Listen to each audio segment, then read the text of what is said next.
Hi, loves of the Embody Your Mythic Astrology Ways.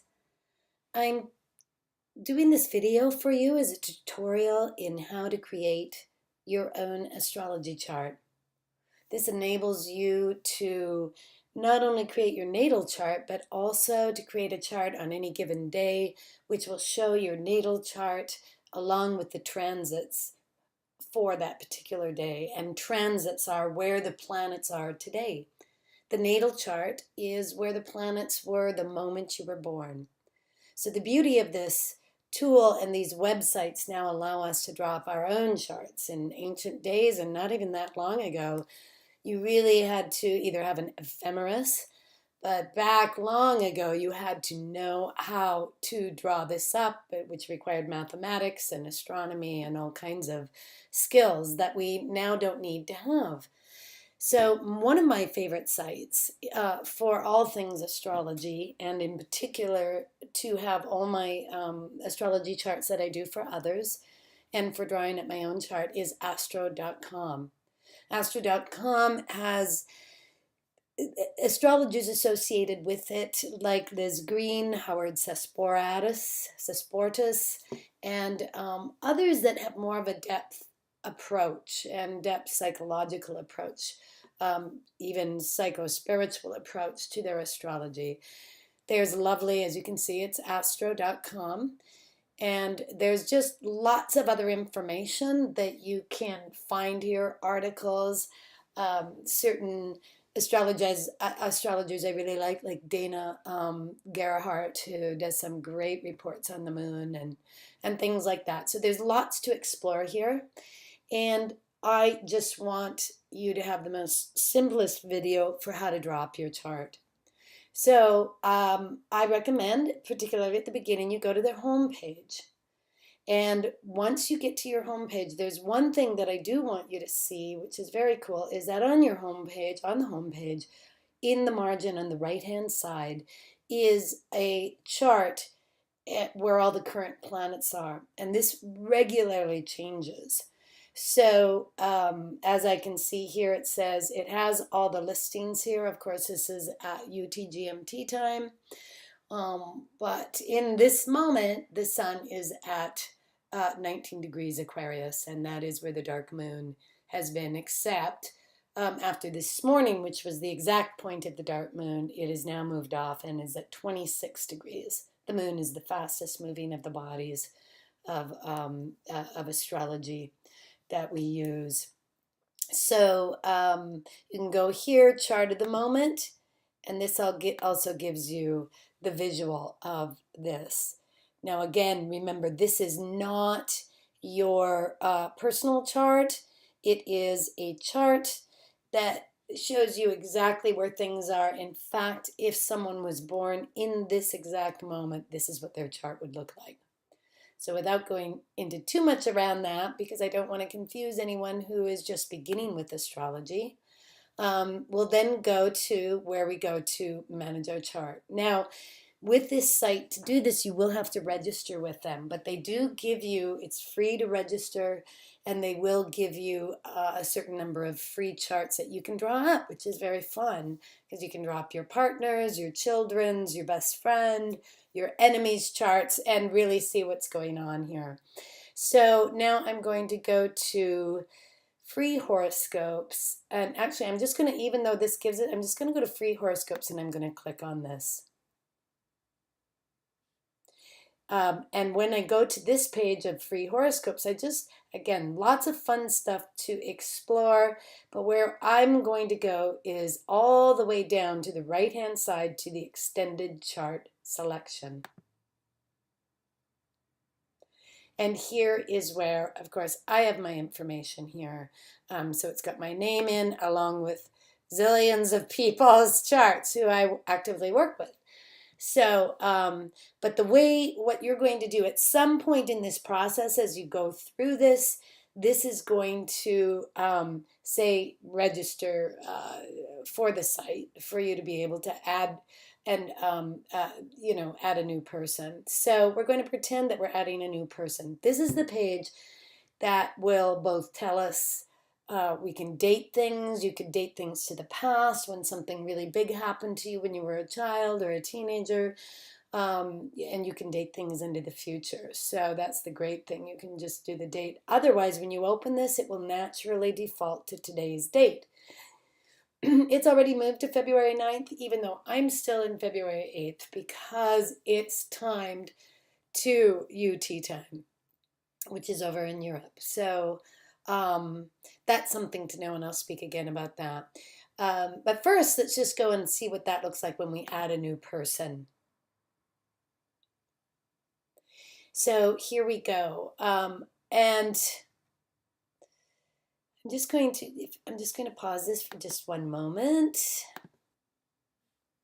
So going back here at the birth data entry, this is where you need to have, and I'm just going to put in Aquarius as her first name, last name Uranus, and I'm going to make it female.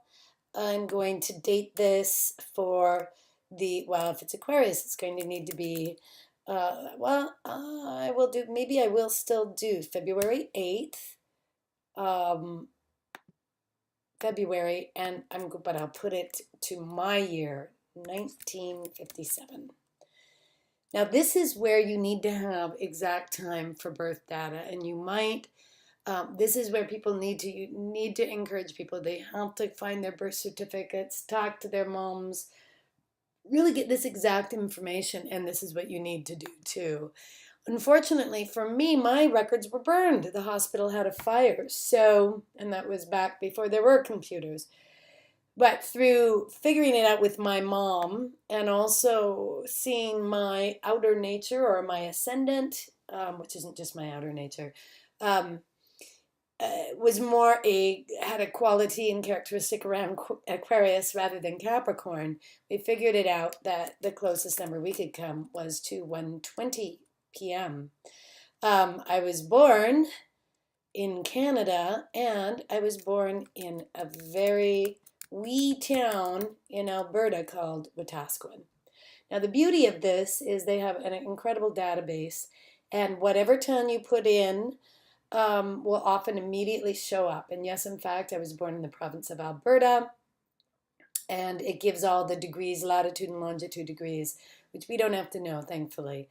So at this point, I click the continue button, and this person is now in my database.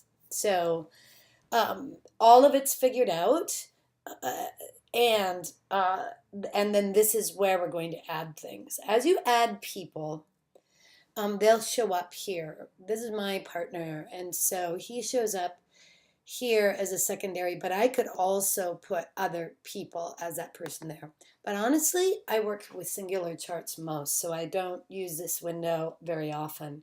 So what I want you to stay focused on is, especially if you're a beginner, with this, because if, again, we add too many variables, it gets confusing. And that is the horoscope for the person's name is now in there. Now here it says natal chart wheel. And I'm going to show you this now, because what this will do is we'll show you. So if I click here to show the wheel, what it shows me is the natal chart of this person, Aquarius Uranus, born in 1957, February 8th. So this is actually, what's so beautiful about it is is an astronomically accurate map. So it is where everything was the moment you were born, the moment this person was born.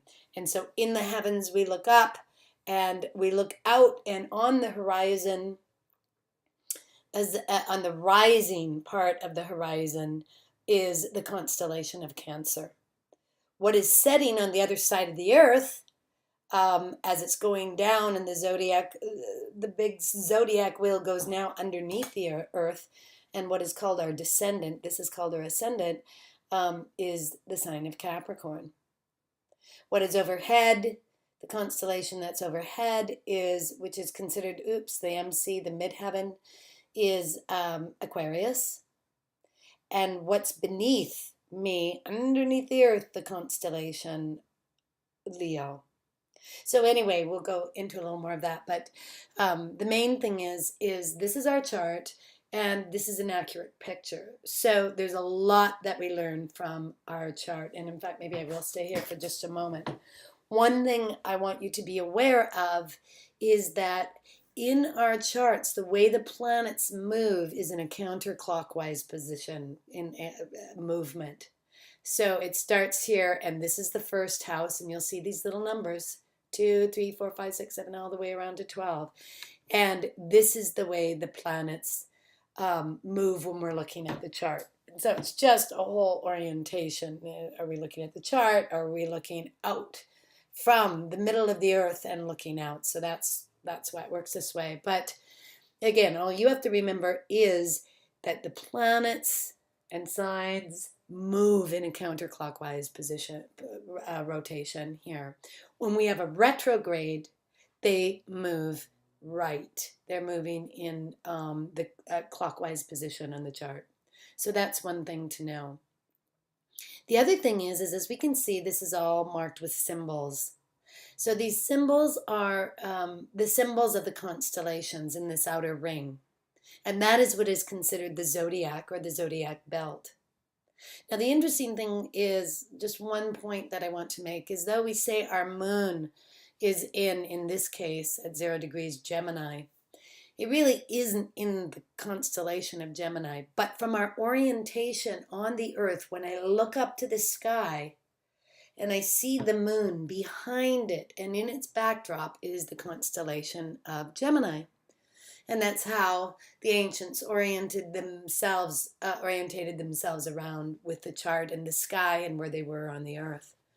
So just wanting you to have that little bit of information. So these symbols, unfortunately, there is not a legend for these down here. Where there is a legend, and I'm just going to make this larger.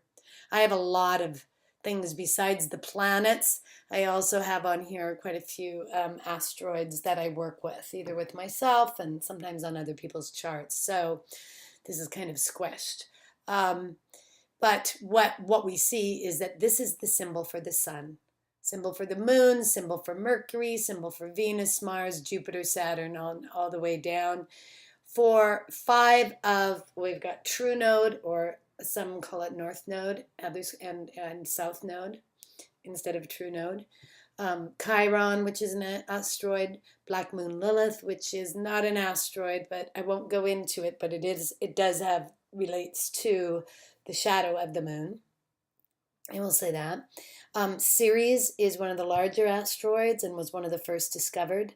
So as the telescopes began to get stronger, then that's when all these asteroids began to be were discovered and therefore were named. And Ceres was one of the largest. Pallas or Pallas Athena, Juno, and Vesta, and their Greek names, which is a lot of times what we go to for looking for the myth.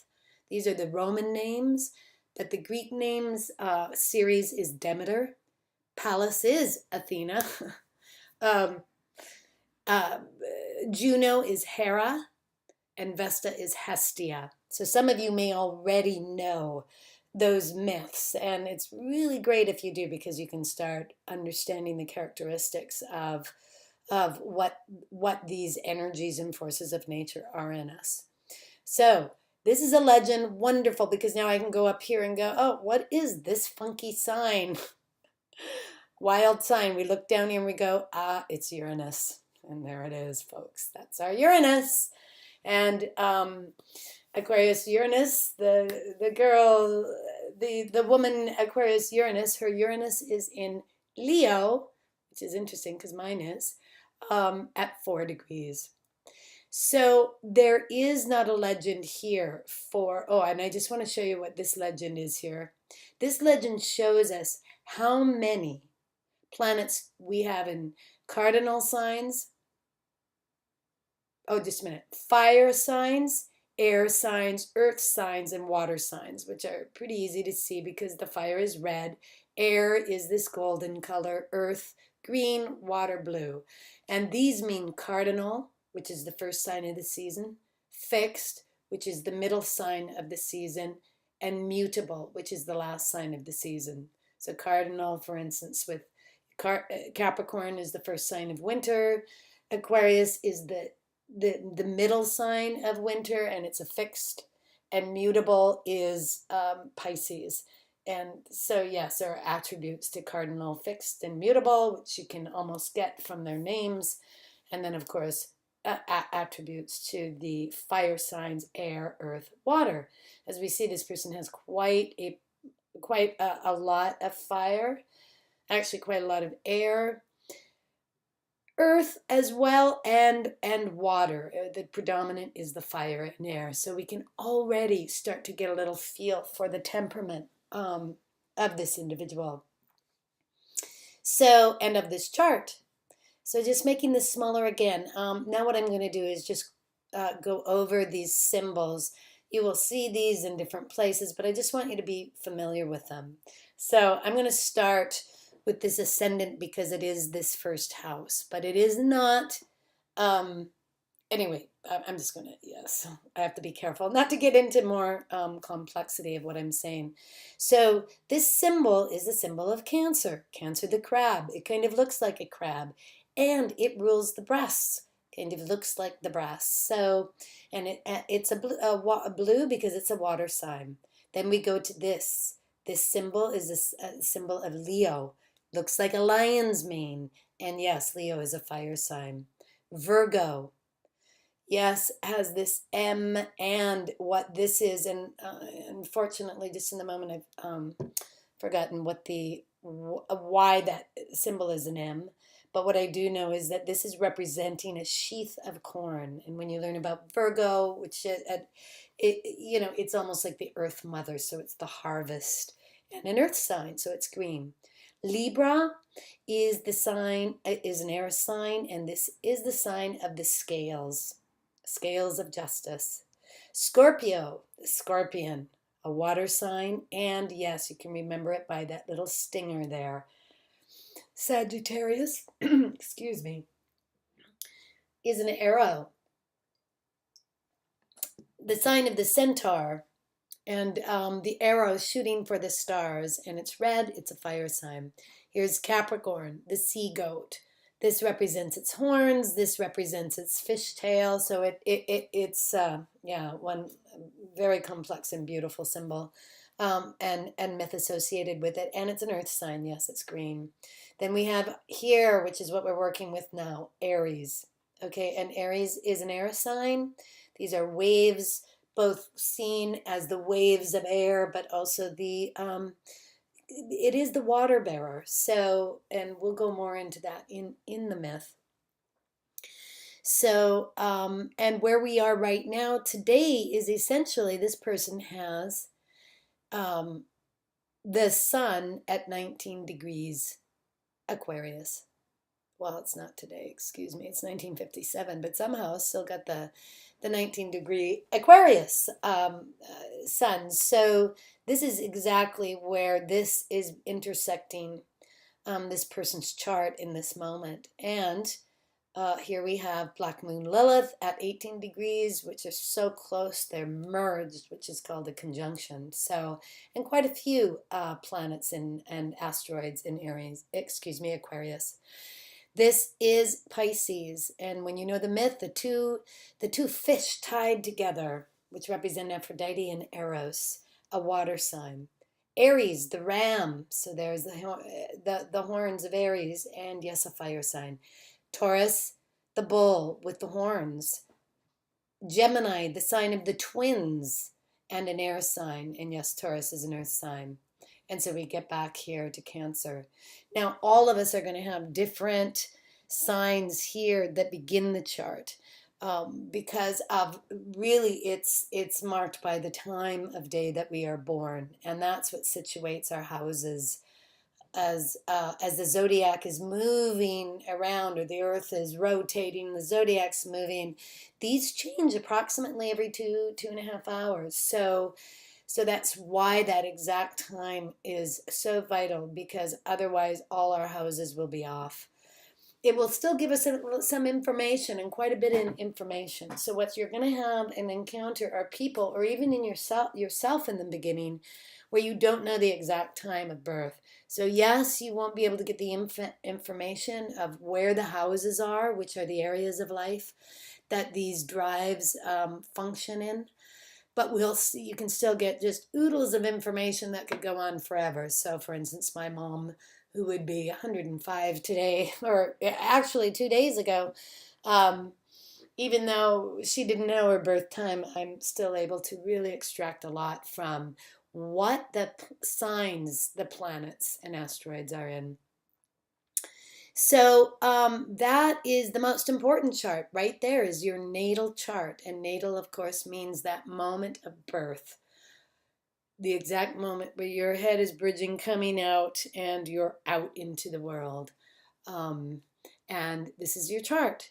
It's a very incredible tool, and I often vision it as, yes, a mandala of the self. And in that moment, every time I say it, I bow, because of the mystery of how this works, but also that there is a sacredness to our deep natures, to all of us, to all of our aspects of our nature, and the whole of who we are. And what the chart, as we learn, it reflects so many levels of our being.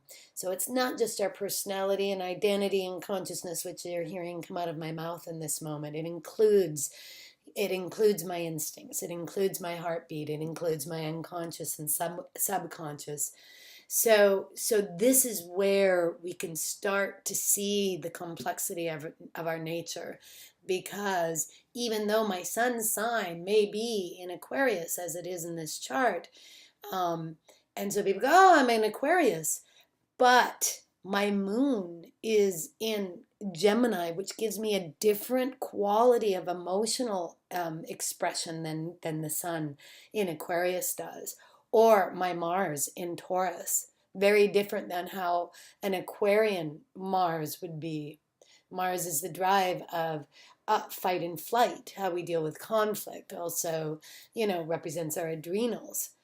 The moon is our emotional nature. So we start to see, when you add all of these up, all of these representing drives and aspects and facets of our being, that we can see why, those sun reads were just like way too simplified for the complexity of our nature, and why it never perhaps felt like it was much too small and cramped and just not a definition you could stand by. So now the other piece that I want to take you to is how to put in your transits. And that's important for our work together. And I'll tell you why. So right now, what this will naturally default to until you change it is the natal chart wheel.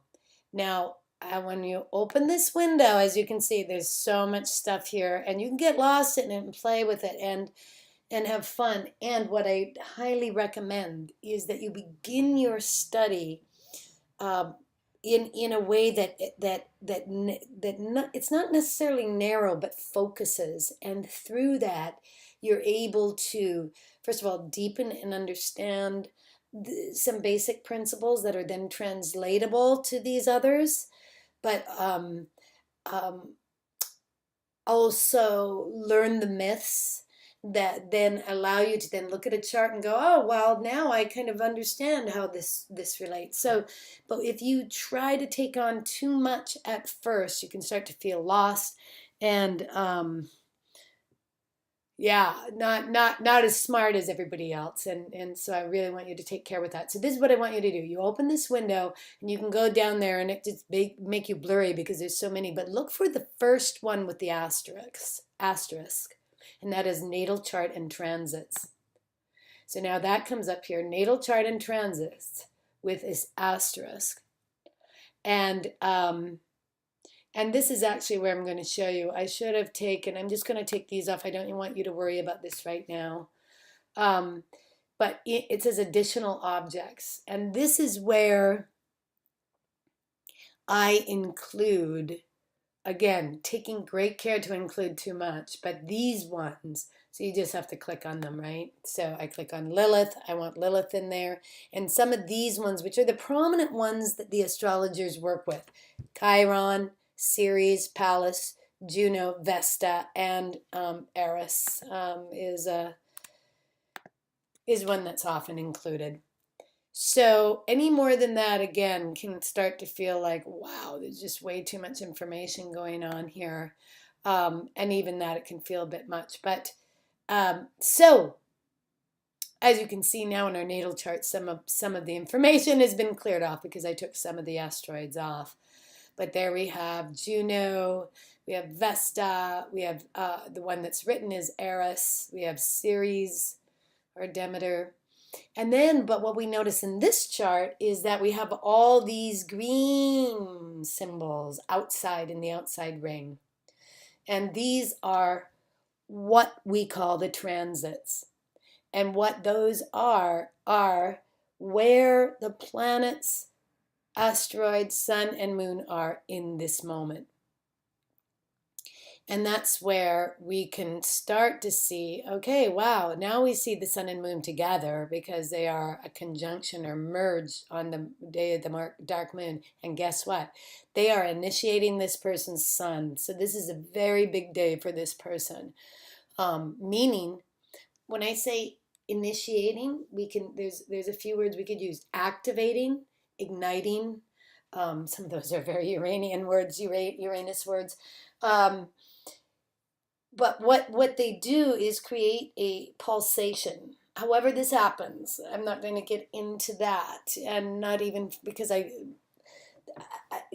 that's not what I scientifically know or exactly how it works. But all you have to do is watch this enough, and you will feel and track and understand that we are nature, and this is how it is. So one of the things is we get these movement that or pulsations or activation that then creates dynamics both internally in our psyche, particularly with the moon here, our emotions, our unconscious, as well as in our outer world. Things are happening. There will be a whole dramatic play happening in the theater of life. And when we understand the meaning of these, both the archetype of the sign, but also the drives of the planets, then we can begin to understand exactly what's going on and what may be perhaps the deeper reason for it, or support from it, or just understanding. Bringing some understanding. We don't feel so victimized when we understand that we've got the sun is shining and really calling us. The sun would be very much about stepping into our bright shadow. So in other words, maybe a position, a place of leadership, a place where you're being exposed more in the world, and could be even a scary place because it's a place that you haven't been before. And so Jung talked about the dark shadow, and we all understand that, those hidden dark traits, but we don't often understand the bright shadow and what Jung considered actually to be even more terrifying, because we have to step out into the world and in new ways. So they are initiating and activating the different areas of our life. So for this person, we've got Jupiter over here activating their house of home, the house of mother, the house of the unconscious. We've got Saturn over here. In fact, this person is having a Saturn return. It's on top of it. It takes Saturn something like 28 years to go all the way around. So for it to come home at the age of 28, at the age around 56, I'm in a Saturn return at the age of 57. It's big. It's a big moment. And that's the other thing just to mention, is that the rotation around the zodiac is, and around the earth, of course, this being the earth and we being the earth body, everybody's orbit is different. So it takes the moon 28 days to go all the way around this whole thing. So if we think of our emotional nature, every 2.5 days we're going through a different quality and characteristics, which makes sense, right? We have these ever-changing moods. The sun takes a year. And so then you have to look at everybody's orbit for each one. Uranus, it's, I don't know, what did I write there? Is it something like 80 years? Mercury is less than a year. Venus also, excuse me, and I'm pausing because I'm trying to bring their numbers into consciousness, and I don't have the exact numbers, but it's all right. Mercury is less than a year, Venus is less than a year, Mars a little more, you know. So that's important to know as well, because then where are these planets? So for example, where is our Pluto? There's Pluto. Pluto can take up to 240 years to go all the way around. So obviously it's not going to go around through um, the whole chart in her lifetime. So where it touches over a lifetime is some of the bigger, most challenging, and most metamorphic initiations and forces that that are in our charts. Very important to understand, very important to see. And so for instance, in this person, for this person, it's happening in the area of life of their relationships. And one thing knowing about Pluto is that what it brings us to is the deepest levels of our authenticity. So it's actually what we're all crying for and wanting on one level, but on another, there's some agonizing things that we lose that are precious to us, our old ways of identifying ourselves in relationships, and perhaps a relationship. But being able to know that's there, what I do know is I'm going through a deeper change that is absolutely in support of me, and that I need to get in touch with the deepest parts of my unconscious. So anyway, I could go on forever with each one of these, but the important piece is that you're able to drop your chart, begin to look and play. Oh, and then the other thing is you can click, if you just click on the chart, then it just opens it with all the other stuff around it. So you just have a nice, beautiful image.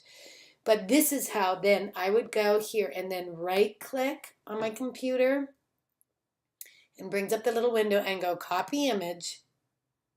And then go into, let's see, where is the forum here? Just a moment. Excuse me, don't want to do that. And here I go, click it in the window. Click in the window, and then I just click my cursor in there, and then I right click again, and look at that, it's like magic. It brings it immediately into the form. I can write, here I am, and then do some flow writing, flowing about today. And then when I hit return, there we go. My writing is there, and so is my chart. And when I click on it in the form, then it opens up to a larger window. The good thing about this, it allows me to reflect on your chart and access it quickly rather than having to draw it up myself. So if you have a question or reflecting or wondering, can you please tell me, you know, where is Aquarius or where is this initiation, I can quickly look it up. So so that's it, loves. And hopefully this was concise enough and clear enough. And please, please, please do not concern yourself with confusion. Be curious, explore. If you have questions, don't feel dumb, don't labor too long, even if it's with drawing up your chart. Let Amy and I support you and in finding your way and making this a supportive journey. And as I said in the video, remember, infant eyes, infant mind, as the Buddhists talk about it, is just having that attitude like a child, and not taking on the self-criticism that judges us to say, oh, I'll never figure this out, or I'm so dumb, or anything like that, but just really, wow, I'm learning this, and I'm excited, and this is, you know, and I'm okay with asking Kathleen, Amy, and there's other people in the forum who know how to do things if I'm not there at the time that you are, or whatever. I mean, sometimes it might take a day or two to get your question answered. So, yes, may this tool serve and support you and gift you as it has me and Amy. Thank you. Blessings of the dark moon upon you.